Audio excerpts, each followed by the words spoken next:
আজকে আমি chilli soybean বানাচ্ছি, তার জন্য আমি সোয়াবিনটাকে ভিজিয়ে রেখেছিলাম। তারপরে জল থেকে চেপে চেপে উঠে জলটাকে ঝরিয়ে উঠালাম।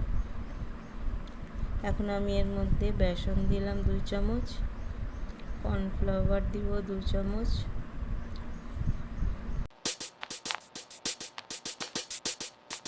তারপরে এর মধ্যে আমি মশলা গুঁড়ো অ্যাড করলাম, হলুদ, নুন, ধনে গুঁড়ো, জিরে গুঁড়ো আর লঙ্কা গুঁড়ো।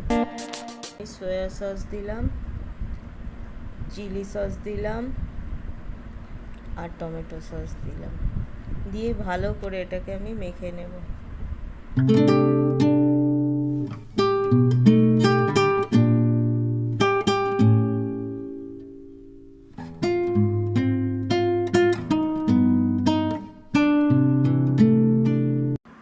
এবার আমরা এটাকে ম্যারিনেট করে 5 মিনিটের জন্য রেখে দেব।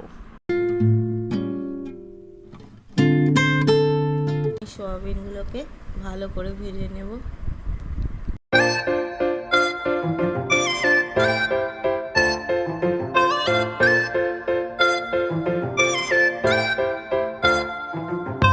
এর মধ্যে কাটা রসুনটাকে দিয়ে দিলাম, দিয়ে পেঁয়াজ, ক্যাপসিকাম, লঙ্কা দিয়ে এটাকে হালকা একটু ভাজবো।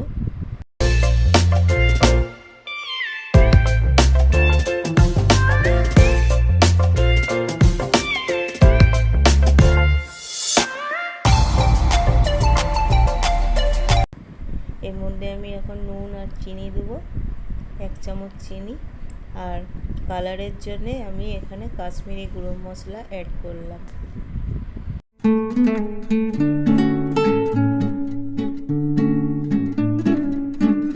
একটা ম্যাগি মশলা দিলাম আর সয়া সস দিলাম, চিলি সস দিলাম, টমেটো সস দিয়ে আমি ভালো করে মিলাবো।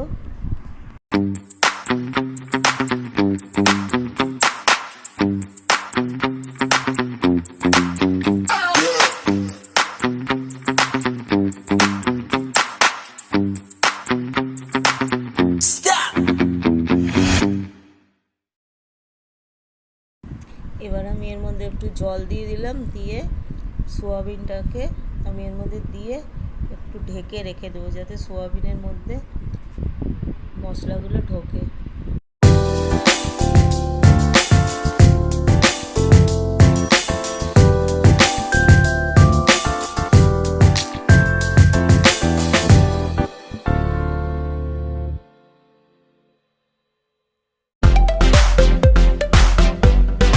আমি এর মধ্যে কর্নফ্লাওয়ার মিলিয়ে একটু নাড়িয়ে গ্যাসটা বন্ধ করে দিলাম।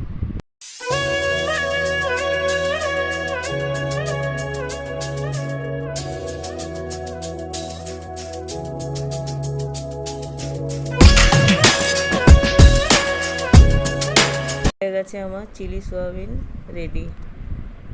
এমনি করে বানিয়ে দেখবেন, আপনাদেরও খুব ভালো লাগবে।